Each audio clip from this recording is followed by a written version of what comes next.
vestiduras blancas, iglesia de Sardis y bichos raros. Apocalipsis 3. En el libro de Apocalipsis, Jesucristo se dirige a la iglesia de Sardis para amonestarla, diciendo que la mayoría de los asistentes a la iglesia han manchado sus vestiduras blancas.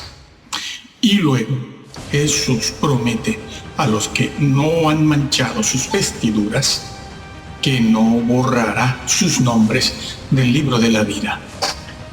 Dice que no borrará sus nombres del libro de la vida de los que no hayan manchado sus vestiduras, pero dando a entender que sí borrará del libro de la vida a quienes no se arrepientan de haberlo manchado.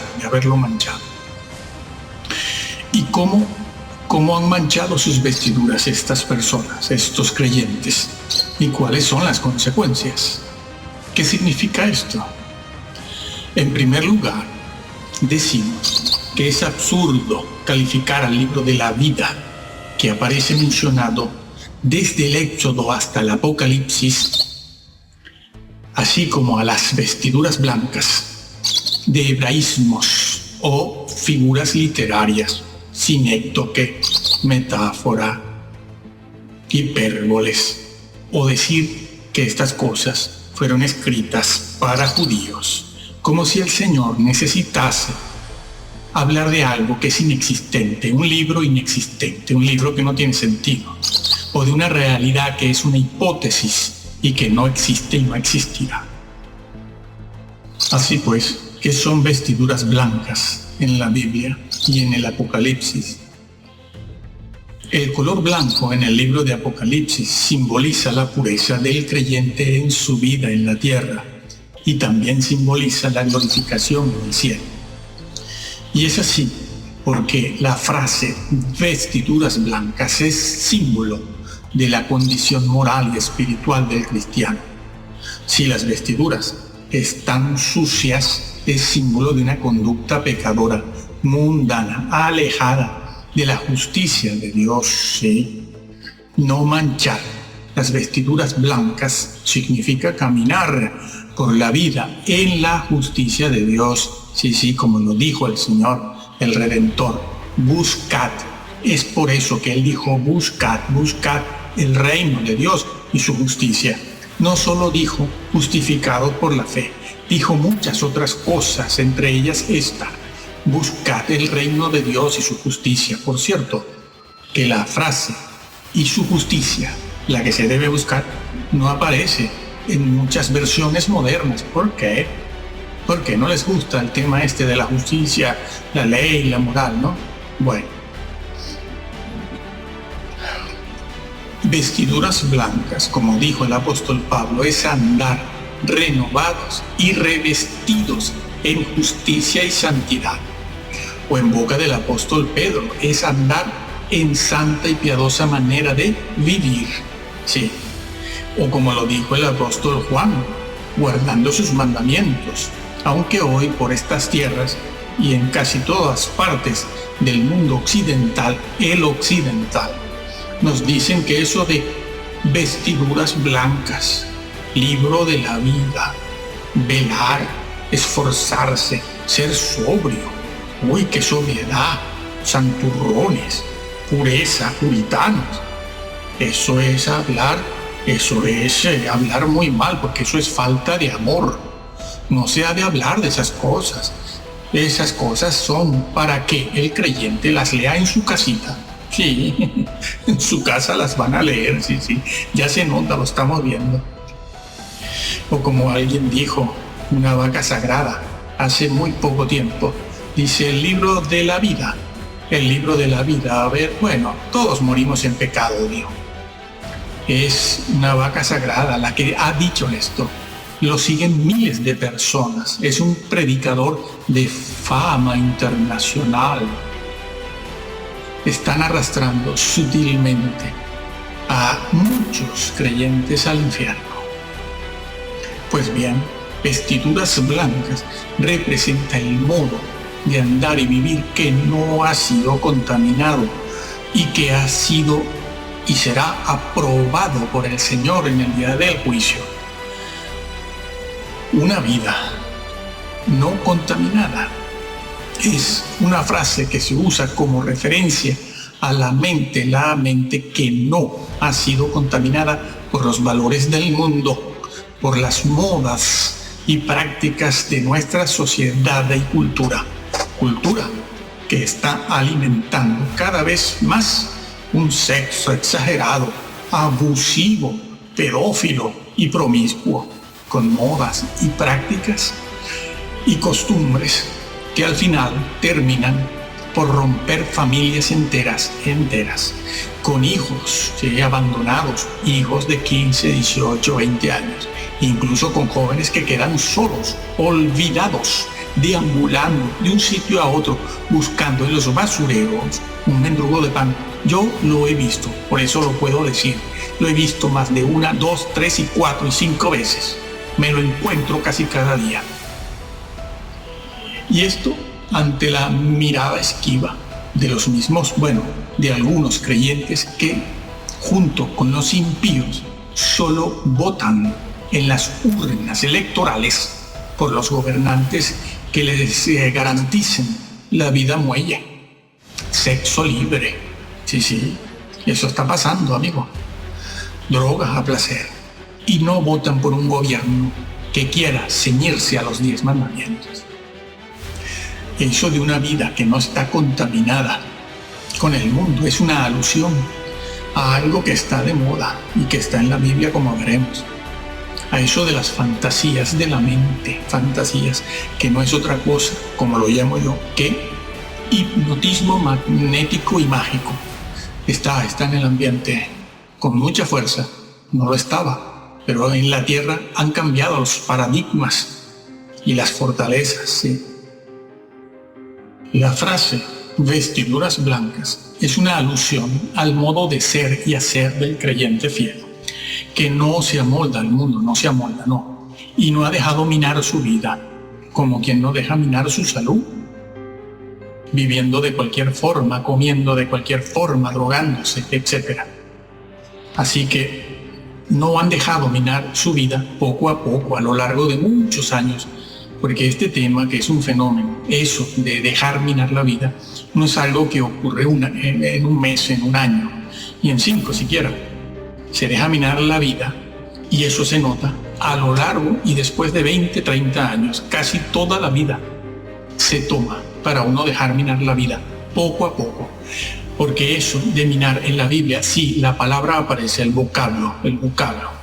Analícese. Ese vocablo, minar, en la Biblia significa debilidad moral, irse debilitando moralmente y espiritualmente a lo largo de muchísimos años, toda la vida, con prácticas supuestamente inocentes. Claro, tiene que ser así, son con cosas inocentes, inocuas. Esas cosas que los creyentes líderes dicen que son cosas legítimas. Eso sí lo puedo hacer, sí, eso sí. Y así se empieza. Cosas legítimas, pero no son santas. No son santas. Legítimas para la cultura y la sociedad. Y así van, de mesa en mesa y tira para la otra mesa, ¿no? Descuidándose. Cuando vienen a darse cuenta, ya han caído en el lazo del diablo otra vez. Han sido, como dice el apóstol Pedro, han sido vencidos por el enemigo. Ahora bien, entendamos esto de una forma correcta.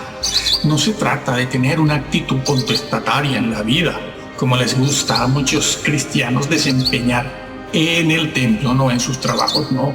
Eso no lo pueden hacer en sus trabajos porque los ponen en la calle. Eso lo hacen en el templo.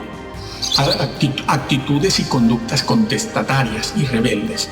Lo hacen así porque son personas de ese temperamento reaccionario y rebelde, cosa que han aprendido también en la sociedad. Rebélate. Sí, rebélate. Descarríate, me descarrío. Sí. Ahí se nota la soberbia de los creyentes de hoy en día, ¿no? No se trata de eso.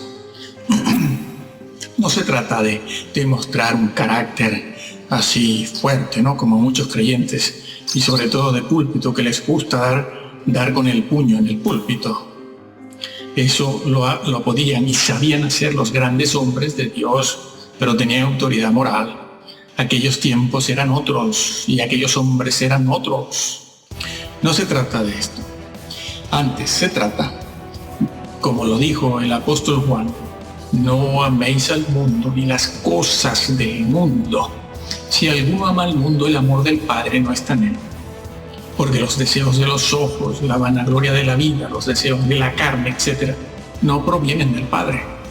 No provienen del Padre, sino de otro sitio, de abajo, de las cavernas del infierno.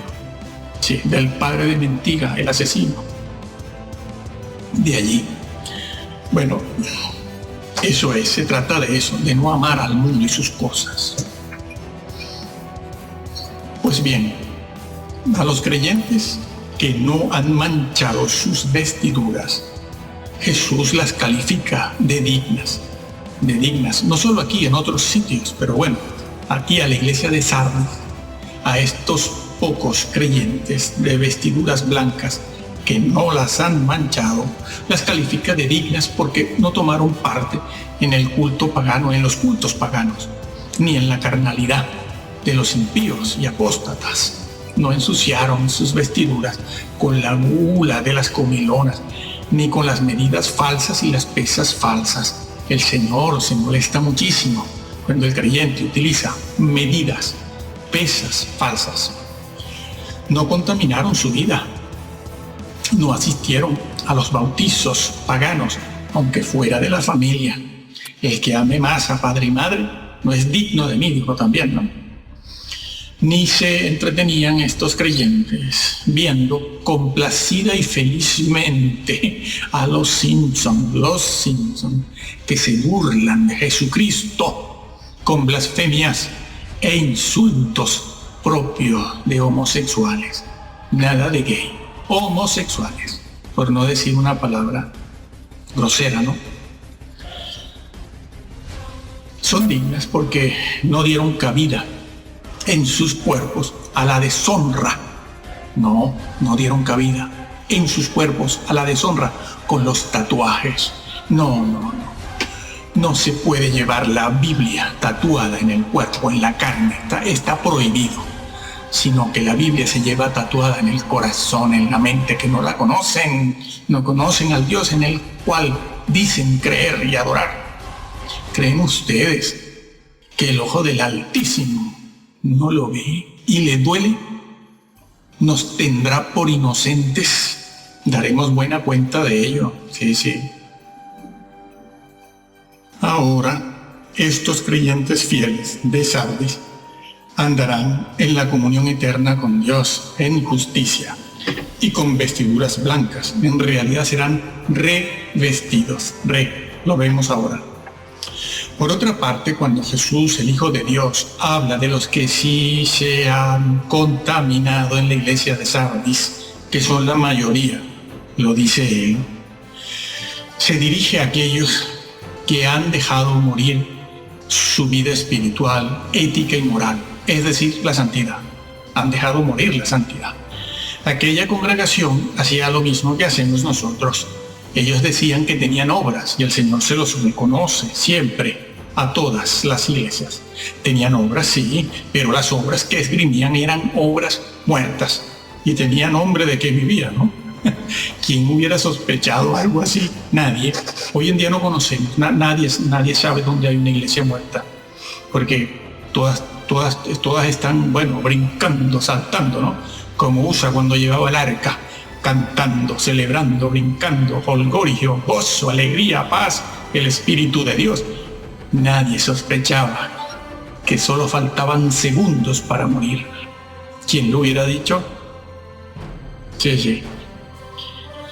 Bueno, pues aquellas obras que esgrimían eran obras muertas porque no habían permanecido velando, como Jesús les dice eso, sino que habían estado imitando al mundo en sus formas y métodos de hacer las cosas.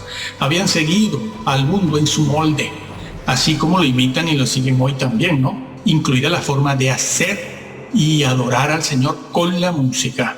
Sí, los esquemas musicales, los ritmos, los estilos, todo eso lo imitan, todo eso entró al mundo. Claro, los abuelos quieren ver a sus hijos allí saltando y cantando. Y con esa música se ha estado alentando este ecumenismo globalizante, un ecumenismo que ya deformó el evangelio completamente. Sí, ya, eso no es futuro, eso es presente. Muchos en la congregación de Sardis habían manchado sus vidas con la mundanalidad y contaminar nuestra vida, nuestras vestiduras, así es mancharlas con la muerte, porque es el Señor el que les dice que muchas cosas en ellos ya habían muerto y otras estaban por morir. Sí, como la iglesia de la Odisea, te vomitaré de mi boca. Sí, pero son salvos, no pasa nada. Quienes están enseñando eso son verdaderos apóstatas, estos predicadores que arrastran multitudes, son vacas sagradas de fama internacional y los están arrastrando, y ellos no son los únicos culpables, ellos son quienes van a oírlo, porque los mantienen, los escuchan y siguen a esos predicadores modernos. Jesús no dice que están muertos porque no han nacido de nuevo, porque no se han justificado por la fe. Él no dice eso, en ningún lado lo dice. Tampoco se dice que es una enseñanza para judíos, no. Se está hablando a una iglesia, sino porque al no velar y al no andar en santa y piadosa manera de vivir, se cae en la tibieza y en la frialdad. Al final el resultado es el mismo, la muerte. Los creyentes de Sardis eran como los de hoy, que dicen que no quieren parecer bichos raros. Nosotros no queremos que el mundo nos vea como bichos raros. Sí. Yo no soy puritano, yo no soy santurrón. Como dijo un célebre predicador, mi mujer no es puritana. Pues si no es puritana, amigo, ya puede usted andar con el fusil al hombro cargado las 24 horas del día. Porque con esas piernas que va luciendo por ahí, amigo, no sabemos qué pueda pasar. Claro, con ello quieren parecerse al mundo, ¿no? Cantar como el mundo, vestir como el mundo, danzar con el mundo, hablar como el mundo, correr con el mundo y bajar al infierno con el mundo. Y querer entrar en el reino eterno con las vestiduras manchadas es no tener cómo presentarse de pie dignamente ante el juez de toda la tierra, sino que es presentarse con vergüenza, lo dice el Señor. Esa palabrita vergüenza no la usamos nosotros, está registrada en la Sagrada Escritura. Ese es el problema, que eso está escrito. Eso está en Apocalipsis 16:15. Sí, para que no nos presentemos con vergüenza. O lo que es lo mismo, es querer entrar en el banquete de boda, sin el vestido de boda. Eso está registrado en Mateo 22:11. Sí.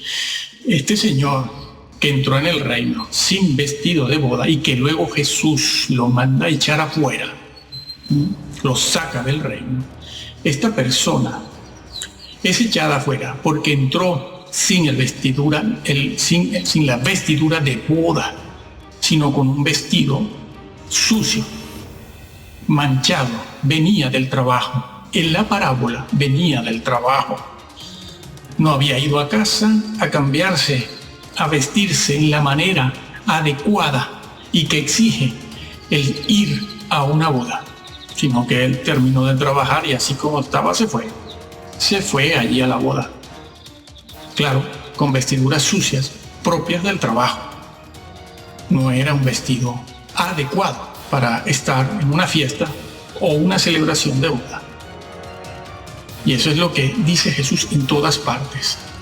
Estaba manchado en este caso por el pecado. Pues bien, a los fieles de Sardis, el Señor les dice, andarán conmigo, y después Jesús les promete que jamás borrará sus nombres del libro de la vida. Se los promete, sí. Los que guardan la justicia, es decir, la ley moral de Dios, es decir, los que son santos, esa ley moral, la santidad, la justicia, que fue reiterada, por cierto, y confirmada en el Sermón del Monte, Mateo, desde el capítulo 5 al 7, o lo que es lo mismo, los que guardan la Torá, la justicia de Dios, la santidad de Dios, la ley de Dios, esos son los dignos de no ser borrados del libro de la vida. Y andarán con Jesús con ropas y vestiduras blancas. Andaban con vestiduras blancas en la tierra y serán revestidos nuevamente con vestiduras blancas en el reino. Porque para andar con Jesús se ha de ser santo, como Jesús lo fue en toda su santa manera de vivir, completamente. Y era un carpintero, no era un monje. Se mezcló con nosotros, anduvo con nosotros. Pues bien, es por eso que en Apocalipsis 16:15 vuelve el Señor a exhortarnos, a amonestarnos y a advertirnos a mantener las vestiduras blancas. Sí. Él no dice, bueno, ya estás justificado. No, dice, mantén las vestiduras blancas, sin contaminación con las cosas del mundo, con el propósito de no llegar a pasar vergüenza en el día del juicio, el juicio que se nos hará a toditos. Sí.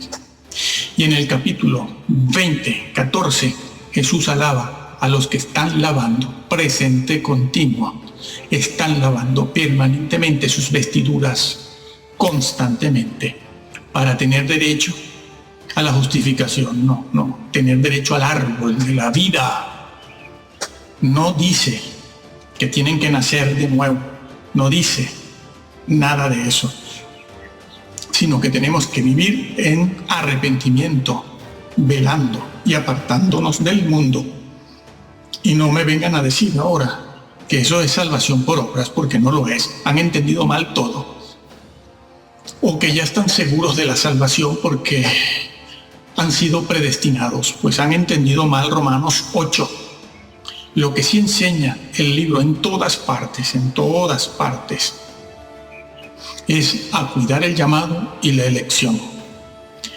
Y harán bien los líderes, sobre todo los mayores, los de mayor edad, los de más edad, los viejos, en empezar a decirle a los creyentes que deben conocer bien la sangre de Jesús, deben conocer bien a la persona de Jesús. Dios sí puede ser conocido. Han engañado a los creyentes diciendo que no se puede conocer a Dios. Lo que de Dios no se puede conocer no está registrado en la Biblia. Y lo que sí está registrado es porque se puede y se debe y está ahí para conocerlo. Tienen que empezar por ahí, a conocer la persona de Jesús y su sangre, que es un tema bastante largo. Y empezar a adorarle en espíritu y en verdad, sin tanto caínismo, sin tantos bailes, danzas y música. Nos va a pasar como a Usa.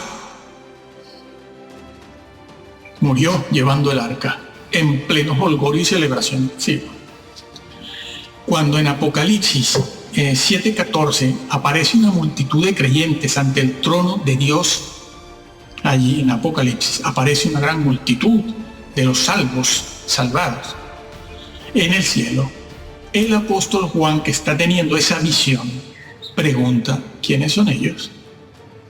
Y el Señor de la Gloria no le dice que esa multitud son los que fueron justificados por la fe, o los que aceptaron Juan 3:16, sino que se le dice al apóstol Juan, se le dice a él, que esos son los que lavaron sus vestiduras en la sangre de Jesús. El original griego, han estado lavando sus vestiduras. Sí, en la sangre de Jesús, como dice el versículo que tratamos anteriormente, para tener derecho, al árbol de la vida. Es decir, habían estado velando, cuidando su santidad, su boquita y sus ojitos para no contaminarse con el mundo, con la tele, con los vídeos, con el Facebook. En el Facebook las fantasías vuelan y se multiplican en forma geométrica. Y eso es lo que se le recomienda a la iglesia de Sardis. Velar, lo dice el Señor, velan y que velen.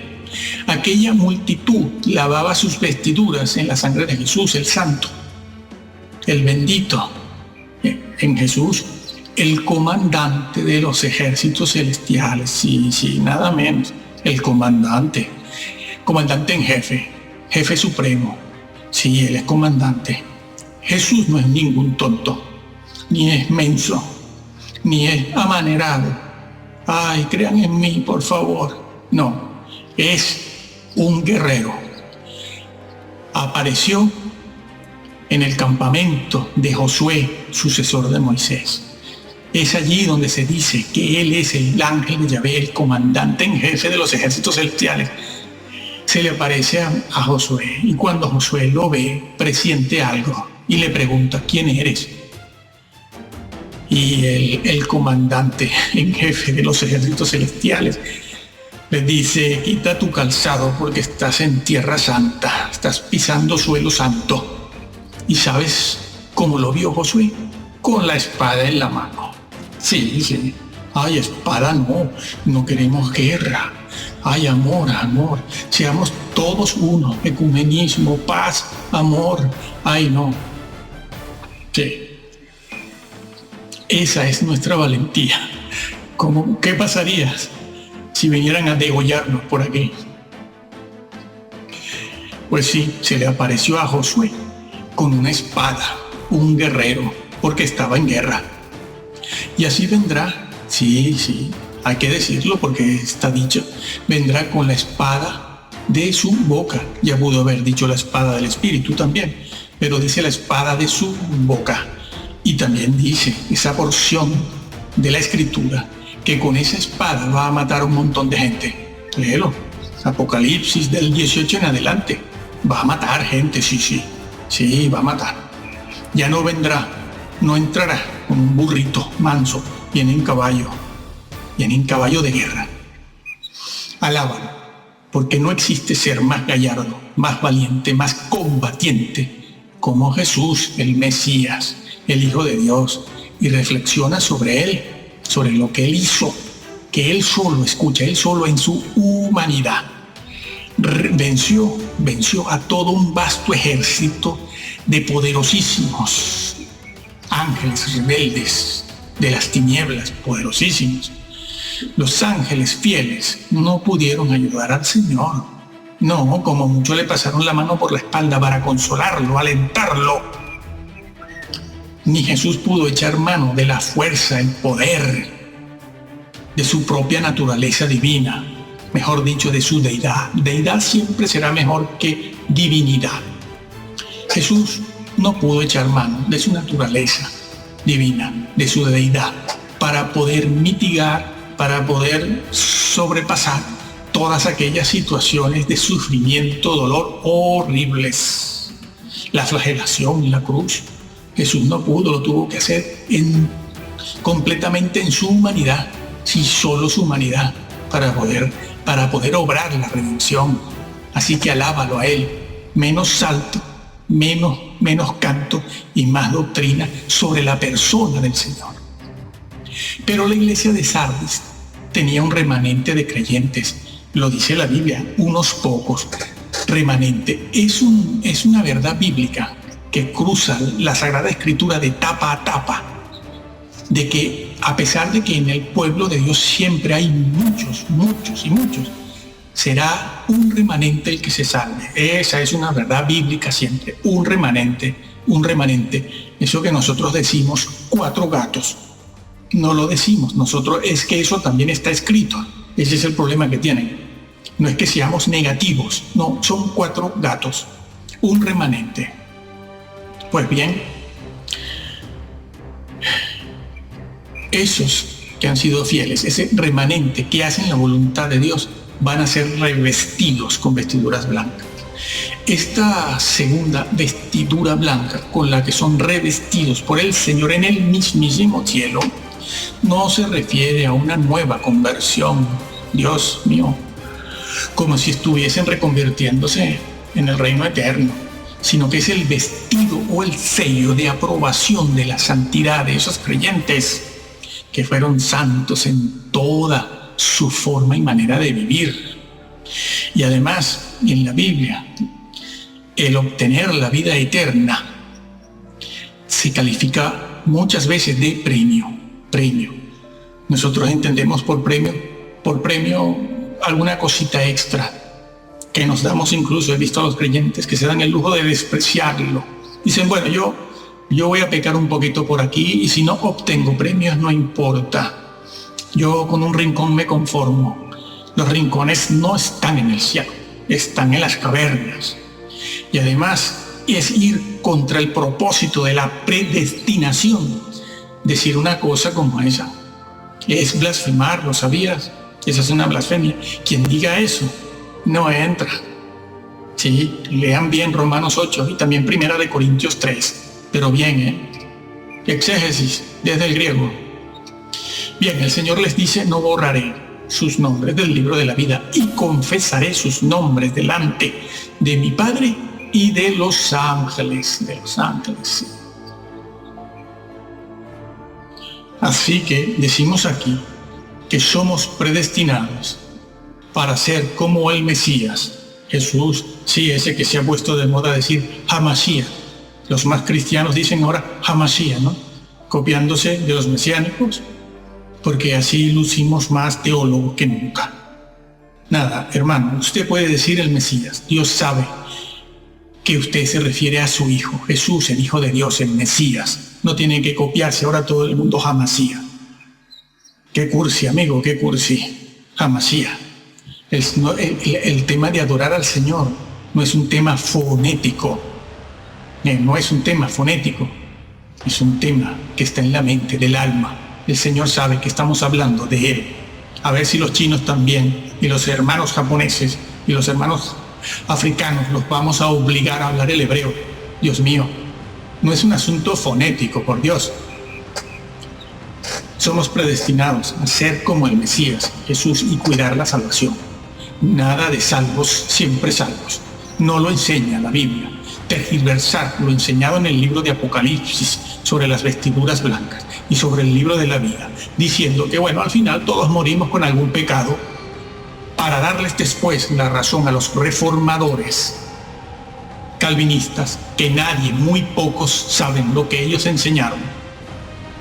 Es causa de condenación. Están edificando con madera, heno y hojarasca, y alguno está destruyendo.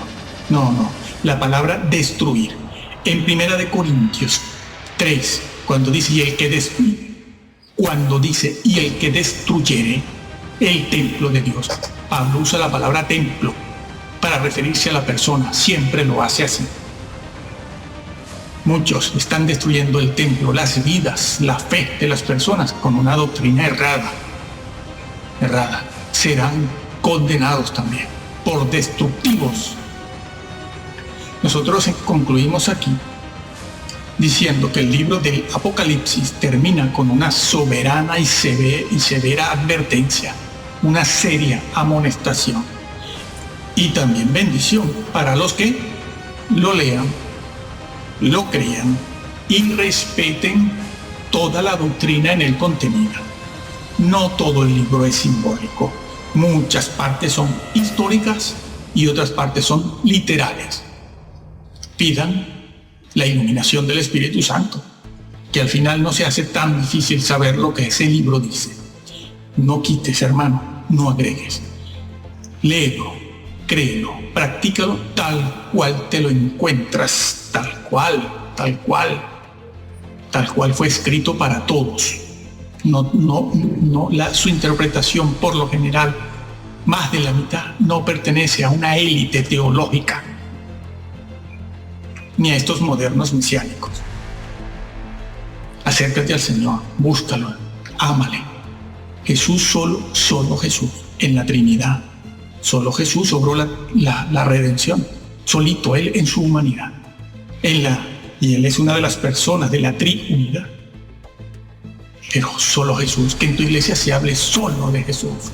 Si hablan de otras cosas, tú también te haces corresponsable de una iglesia mediocre o de una iglesia que el Señor rechaza, como varias de las que están en el libro de Apocalipsis. Amén.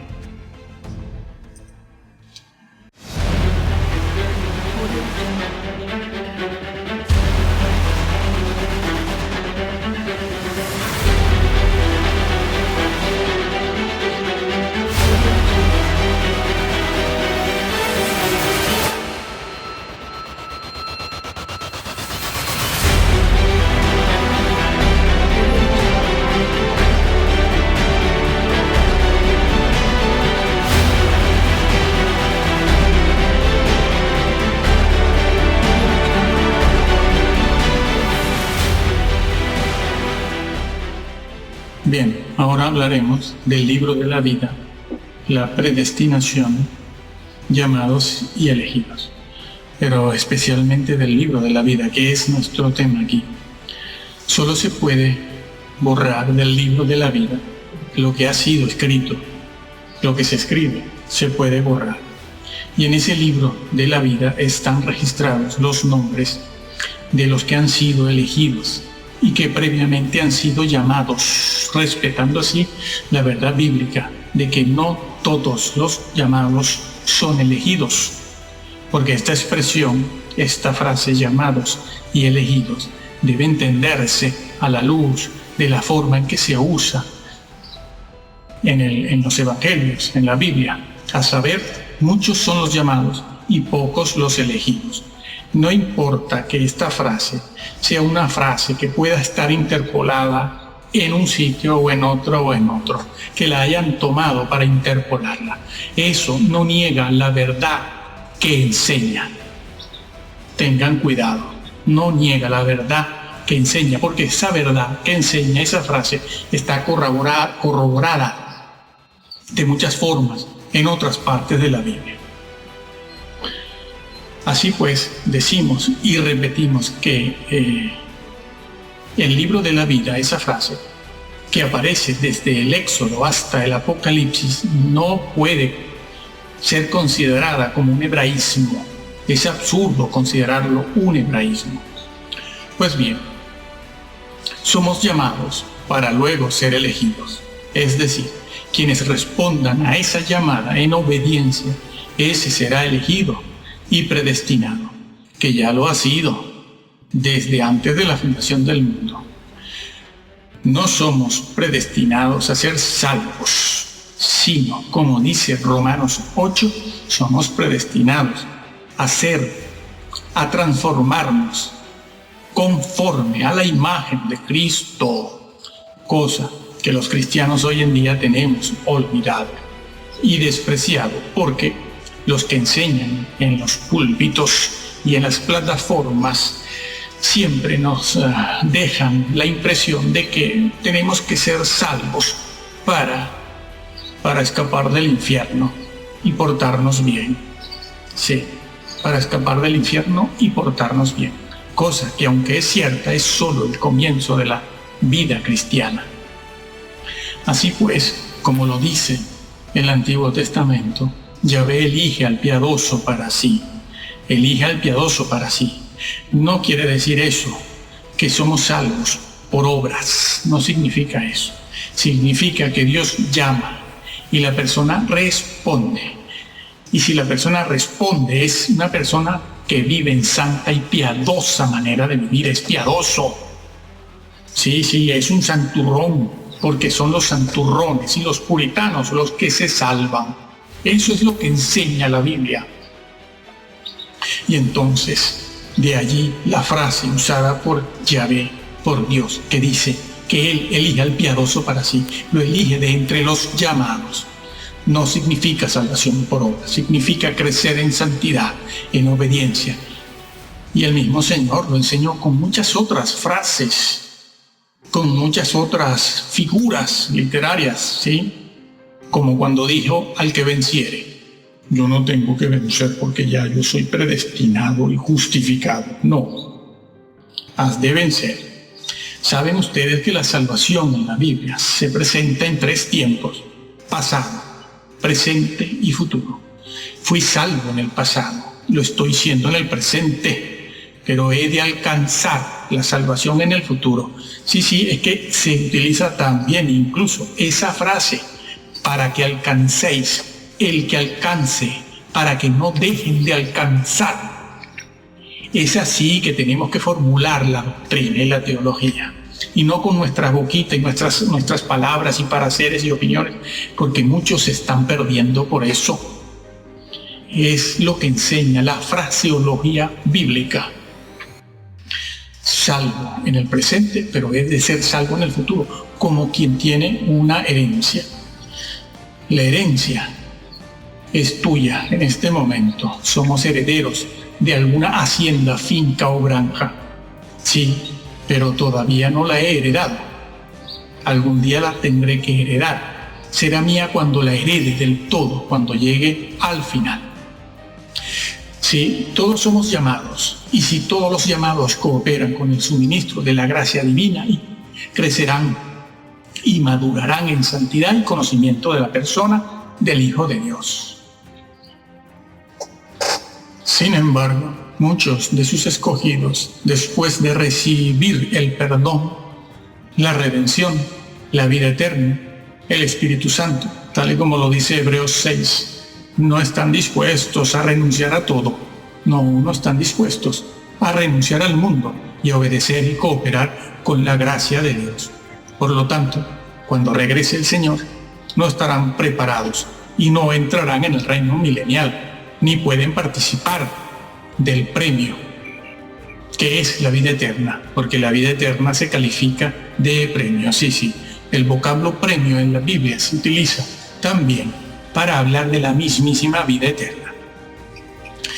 El que caiga en pecado y sea vencido por este, como lo dijo el apóstol Pedro, porque el apóstol Pedro lo dice: si alguno que está como creyente, que ha sido iluminado por la verdad, que sabe, que conoce, luego, y se aparte de la vida del mundo, y sigue una vida santa, pero luego cae en pecado y es vencido por este.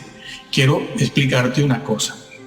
Mira, esto que dice el apóstol Pedro de ser vencido, utilizo yo una palabra que significa capturar.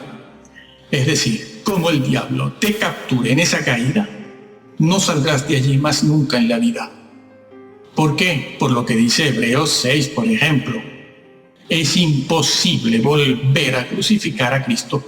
Él no va a bajar del cielo otra vez por nuestra irresponsabilidad y falta de seriedad, o por seguir a estas vacas sagradas de fama internacional,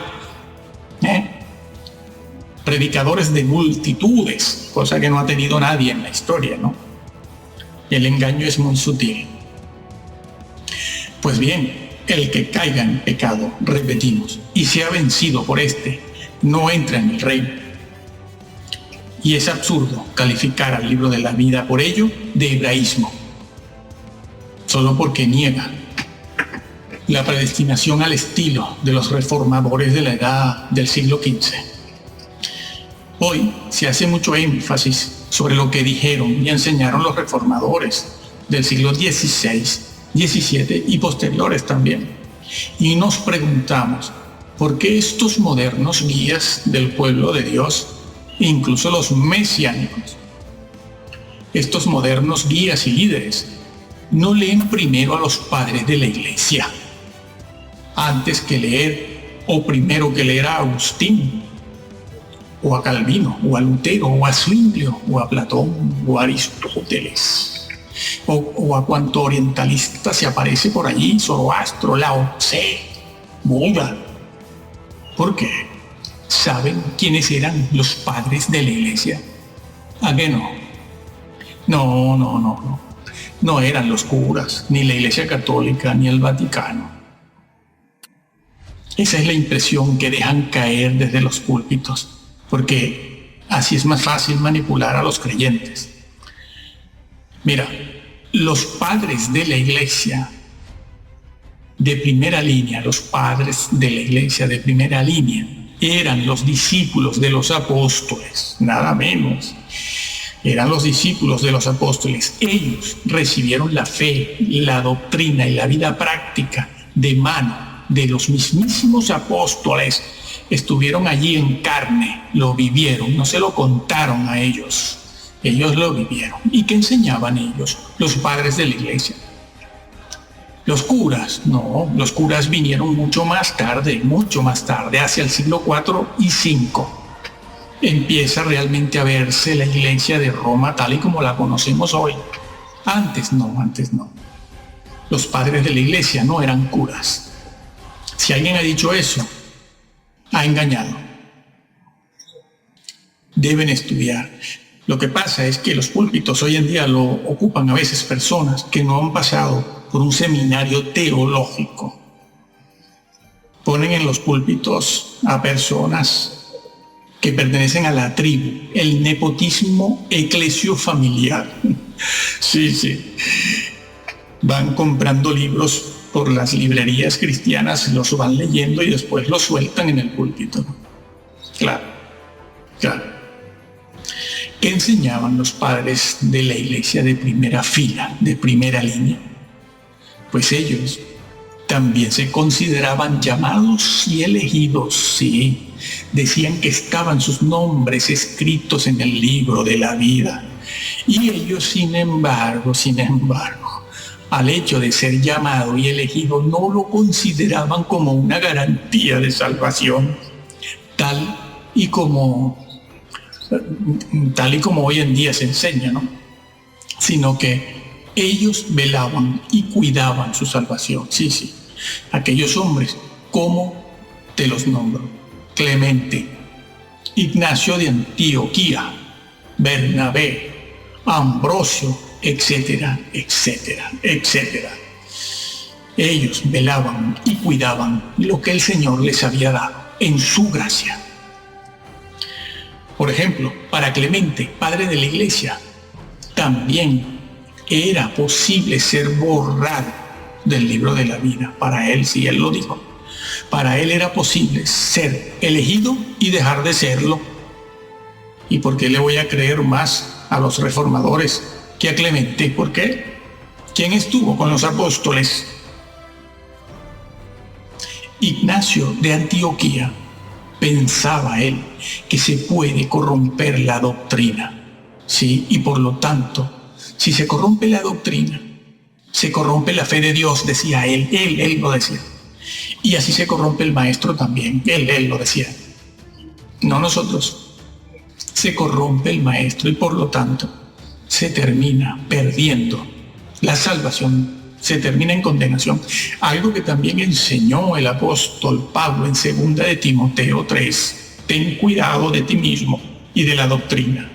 Sí, pues haciendo esto te salvarás. Ay, me salvaré de la guerra, me salvaré del hambre, me salvaré de la crisis. No, me salvaré de decir tonterías. No, te salvas de la condenación. De la condenación. Como está dicho también en 1 de Corintios 3.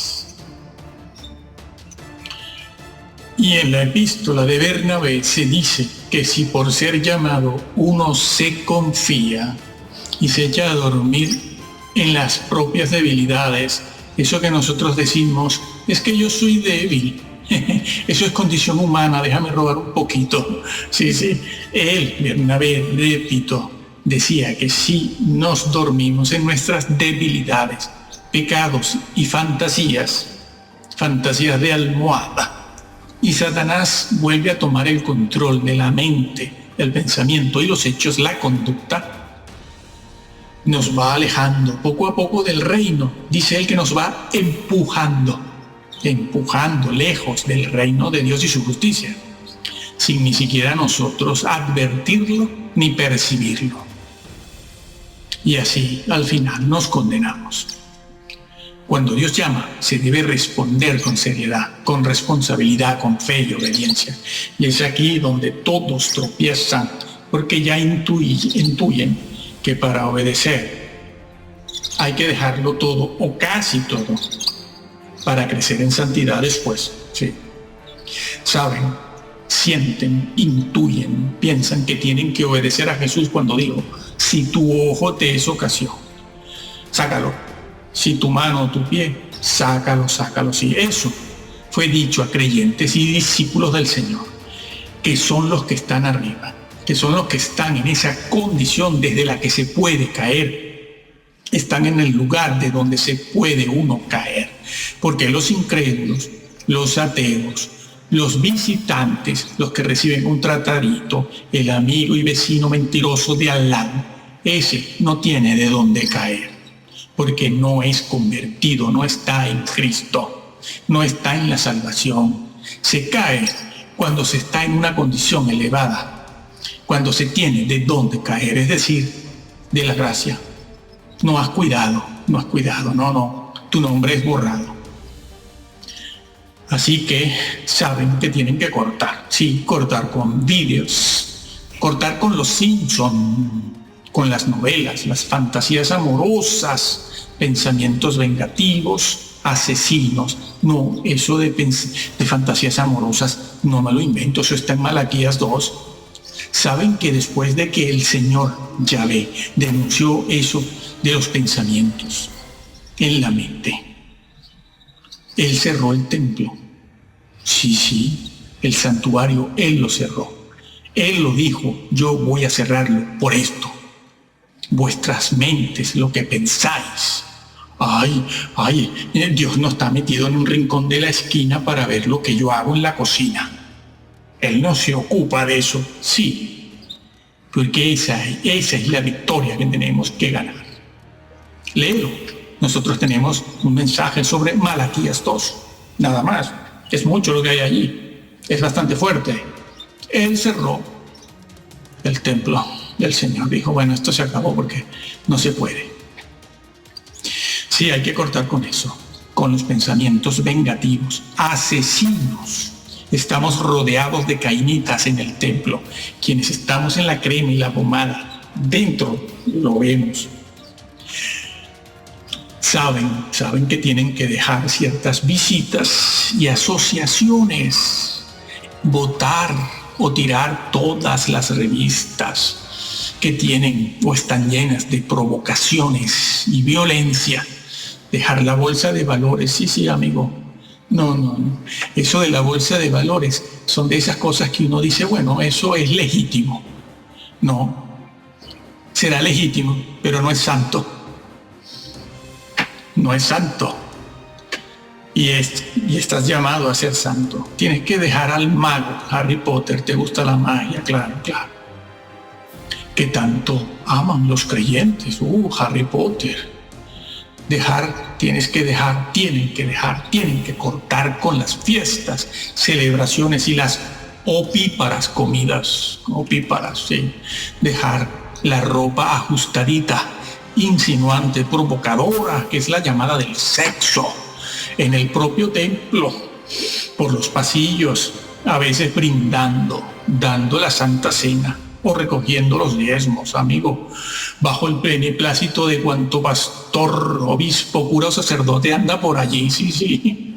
Y luego ellos mismos se lamentan, sí, del adulterio en el que ya llevan instalado a alguno de ellos, sí. Y es que saben que, como las mujeres se marchen de la iglesia porque tienen que ir en faldas largas a ver quién diezma. Son listos. En el Nuevo Testamento la elección se realiza en aquellos que hacen la voluntad del Padre y llevan fruto. Bueno, otra frase más usada por el Señor: llevan fruto. No, eso está escrito. Evangelio de Juan 15. El que en mí no lleve fruto es cortado y echado en las tinieblas de afuera. Esa frase, el que en mí, ¿qué significa? El que en mí no lleve fruto. Estos no pasan al milenio. El incrédulo, el visitante, el amigo del tratadito, el mentiroso amigo de la esquina, el compañero de trabajo o el ateo, no están en Cristo. La expresión en Cristo, como se usa en la Biblia, es una expresión, una frase con un profundo significado teológico. Resumiéndolo, significa estar en Cristo, estar en comunicación, que es una cosa, y en comunión, que es otra. Solo los convertidos están pegados a Cristo de tal manera que están en Cristo, claro, en comunión. El incrédulo, repetimos, el visitante, el amigo al que se le regala un tratado, a un ateo no están en Cristo. Porque esa frase en Cristo implica una pertenencia a Jesús. De hecho, la misma parábola con su figura lo indica, ¿no? Además, esta enseñanza también se corresponde con otra cosa que dijo Jesús para hablar de lo mismo. Lo dijo de otra forma, dijo, esforzaos por entrar. Sí, esforzado, agorizomai, agonía. Una entrada agonizante. Esforzados por entrar, porque muchos procuran entrar y no lo logran. Los ateos, otra vez, los incrédulos, ateos, incrédulos, no se están esforzando por entrar, ni los visitantes, ni el amigo que recibe un tratadito que después lo bota a la basura, lo echa por la calle. Se esfuerza por entrar el que quiere hacerlo, porque ama también las cosas de Dios, pero también ama las cosas del mundo. El Señor también lo dijo de otra manera en la parábola de la semilla, Mateo 13. Sí, se esfuerza por entrar, pero como ama al mundo, las cosas del mundo, la palabra no lleva fruto. Los incrédulos, los ateos, no se están esforzando nada por entrar. Son los llamados los que se esfuerzan por entrar y no lo logran porque no obedecen las normas, no van cortando con la cultura, ¿ah? Y la justicia de estos no es mayor que la de los fariseos, como también lo dijo Jesús en esa frase. Si vuestra justicia no fuere mayor, ¿se dan cuenta? Es que por todos lados el Señor lo advirtió. Tampoco nos debería parecer extraño que el Señor Jesús en Mateo 7 les haya dicho a quienes confiaban en entrar, daban por hecho que entraban, les dijo, apartaos de mí. Sí, ellos también querían entrar. Y no vean ustedes el currículum que ellos le presentan al Señor, ¿eh? Allí está resumido, claro. Señor, hemos profetizado, hemos evangelizado, hemos predicado, hemos hecho milagros, hemos exorcizado, hemos hecho el bien, y todo bajo tu gracia, porque esas cosas no se pueden hacer si no está tu gracia con nosotros. ¿Qué currículum, amigo? A ver quién hace todo eso junto. ¿Y qué les dice el Señor? Apartaos de mí. Apartaos de mí, hacedores sin ley. Sin ley, sí. El vocablo griego utilizado allí es sin ley. En cualquier texto o manuscrito griego aparece sin ley. Claro que en algunos manuscritos griegos aparece la palabra injusticia, pero bueno, es lo mismo, ¿no? Injusticia, sin ley o contra la ley. Nosotros pensamos en hacedores de maldad. No, bueno, la gente mala, los ateos son malos. No. Está diciendo otra cosa. Sin ley. ¿Cuál ley? ¿Cuál ley? Lo que estaba diciendo el Señor en ese mismo mensaje cuando estaba hablando en Mateo 7. Y que estaba diciendo ¿de qué ley hablaba allí? El sermón del monte, que no es otra cosa que los 10 mandamientos explicados. La predestinación, pues, no es cerrada ni es exclusivista. Se ha de obedecer y conocer y hacer la voluntad de Dios registrada en el Sagrado Libro. Y de no ser así, no se entrará en el reino. Más bien, antes se entra en un estado de decadencia espiritual y moral imperceptible a lo largo de 50, 60 años. Por eso vemos muchas personas de cierta edad, totalmente descarriadas, sin moral alguna. Pero una señora de 65 o 70 años, toda su vida en una iglesia, y de repente se pone una falda abierta hasta la cadera, o una minifalda. ¿Qué pasó aquí? ¿Qué pasó aquí? ¿Esto qué es? En pleno templo. Dicen, cambió. No cambió solo. Es que nunca se acogió a las normas de Dios. Y ahora que la moda es esa, antes bien se acoge a esa moda. Venga. Nunca habían entendido el Evangelio. Si el nombre es borrado del libro de la vida, se entiende que es que ha sido escrito allí primero. Apréndase eso. Sí. No digan otra cosa. El libro de la vida es un concepto que se encuentra registrado en el texto bíblico de tapa a tapa, desde el Génesis hasta el Apocalipsis. En ese libro Dios tiene escrito los nombres de todos los hijos reales, verdaderos de Israel. El estar escrito en dicho libro, ellos creían con fe, no creer por creer, porque yo creo esto, no. La fe de ellos creía que el estar escrito en ese libro les daba el derecho a participar de la vida eterna y del reino mesiánico de justicia y paz y de la eternidad. Y que era borrado de ese libro significaba la exclusión del pueblo, de entre el pueblo de Dios y no mesiánico. Por ejemplo, Moisés estaba dispuesto a que su nombre fuera borrado del libro de la vida si con eso se pudiera salvar al pueblo de Israel de las consecuencias de sus pecados. Moisés. También el salmista esperaba que los malvados fueran borrados del libro de los vivientes. Los malvados, claro que un día no lo eran, pero se convirtieron. Sí, como dicen los padres de la iglesia, que lo aprendieron de los apóstoles, que hacia el final de la historia, justo antes de la segunda venida de Jesús, de Cristo, las ovejas se convertirían en lobos. Lo estamos viendo. Bueno, el salmista decía lo mismo. Decía, yo espero que los malvados, los que se han convertido en personas malvadas, sean borrados del libro de los vivientes, del libro de la vida. También Daniel decía que cuando llegue el juicio final, los que estén escritos en el libro de la vida sean liberados. Y los colaboradores del apóstol Pablo, se dice que están escritos sus nombres en el libro de la vida. Cuánta insistencia, ¿no?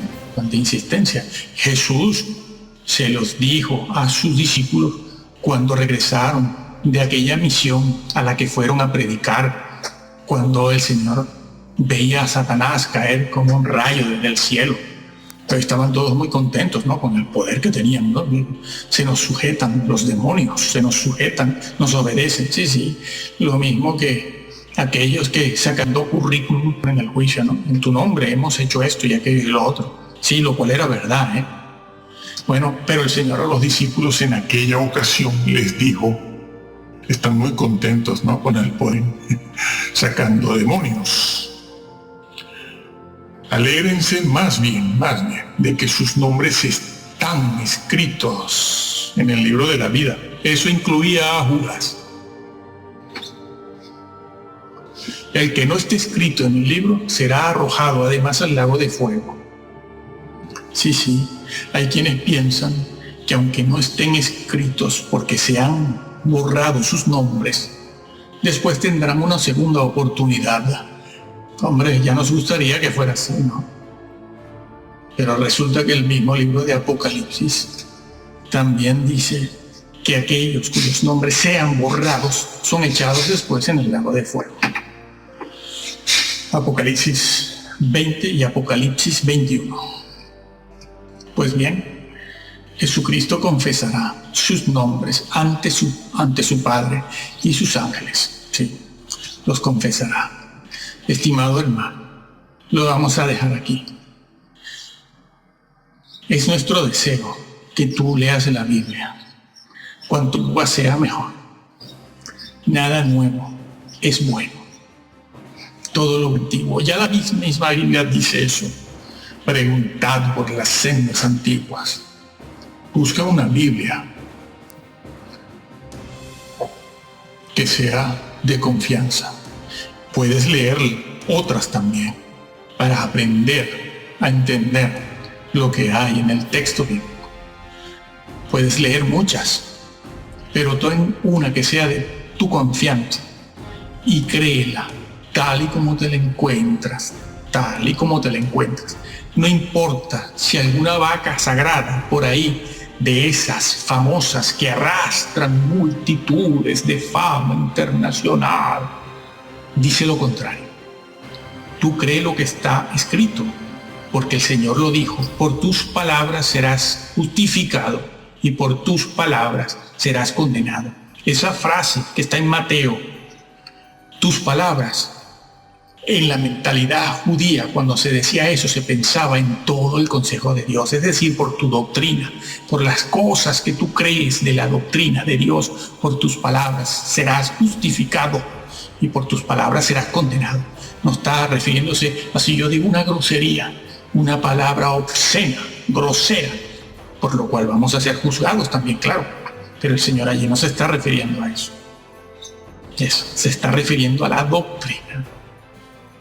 Así que si alguna vaca sagrada dice algo contrario a lo que tú lees de manera directa y evidente, sigue lo que dice el Señor, no lo que dicen los modernos predicadores de multitudes, porque ellos tienen sus intereses y ellos procuran mantener lo que hoy se llama el crédito ministerial. Yo tengo crédito, fama, tengo prestigio.